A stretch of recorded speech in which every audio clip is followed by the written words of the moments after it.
afternoon. And ito po yung puntod ng aking tatay. Nandyan din po yung nanay ko at saka yung lola ko. And somewhere in these mountains is yung sa kuya ko.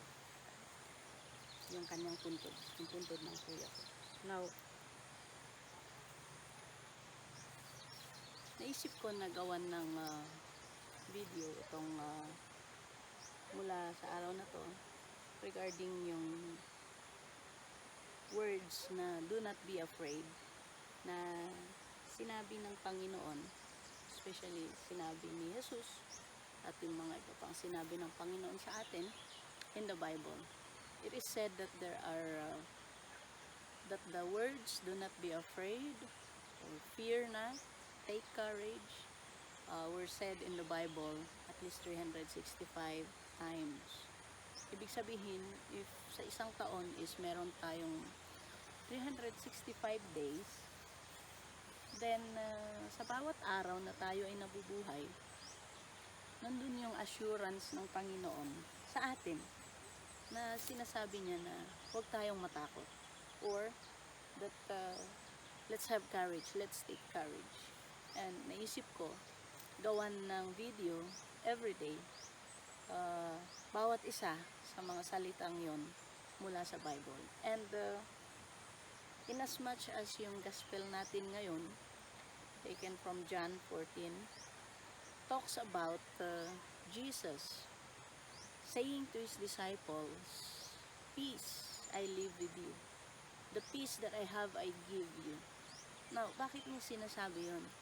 Because he was trying to comfort his disciples in advance.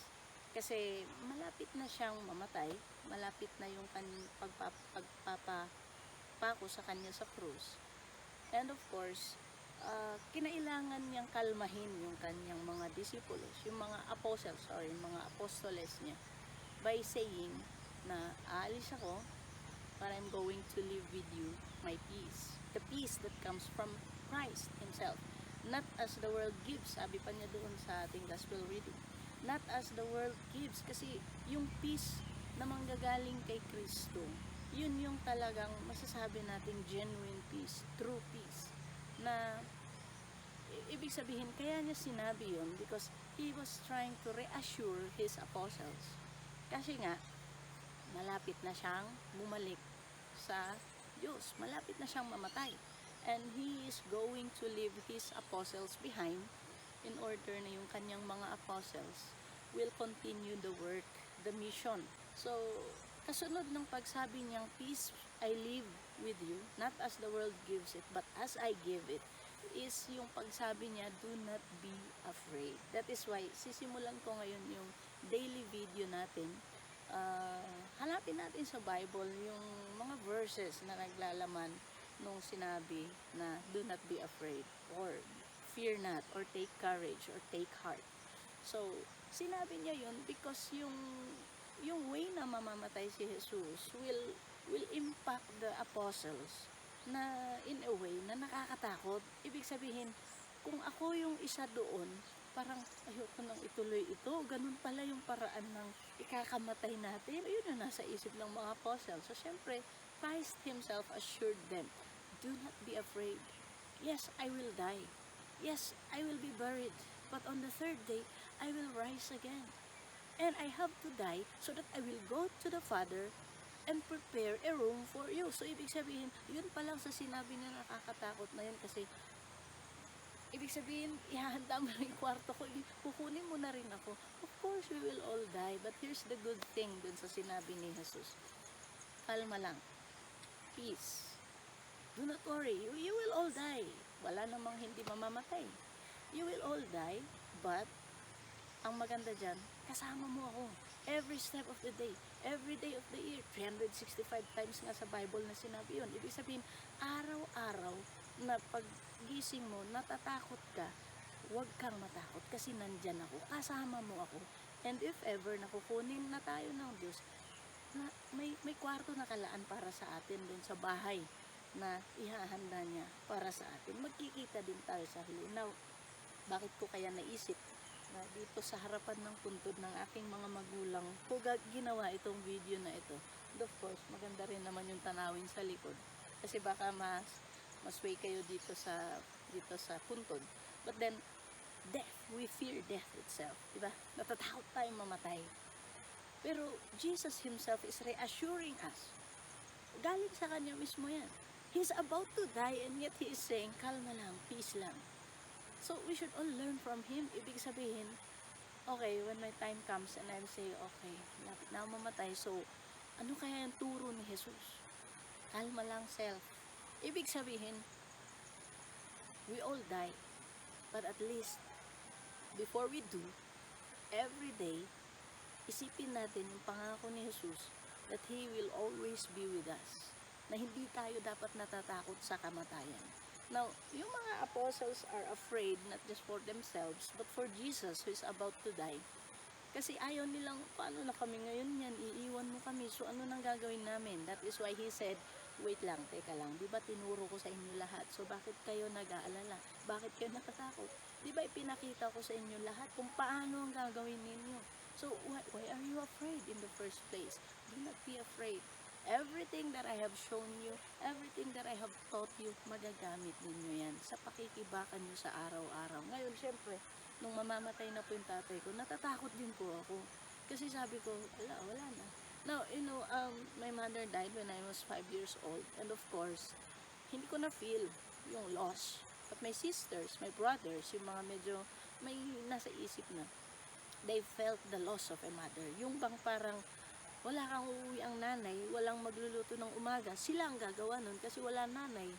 Tatay namin is always there, but of course, my father is also focused on raising us, providing for us. So, syempre, minsan na yung attention ng tatay namin.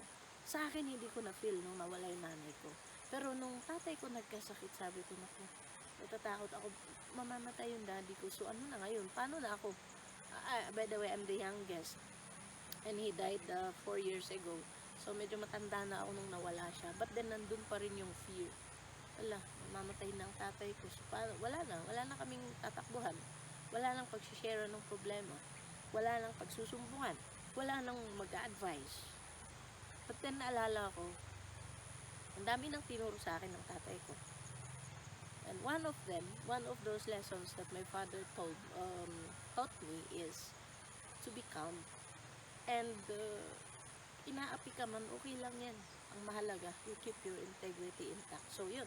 So, nung malapit na nakasakit ang tatay ko, and for sure, he will go, but we just don't know when.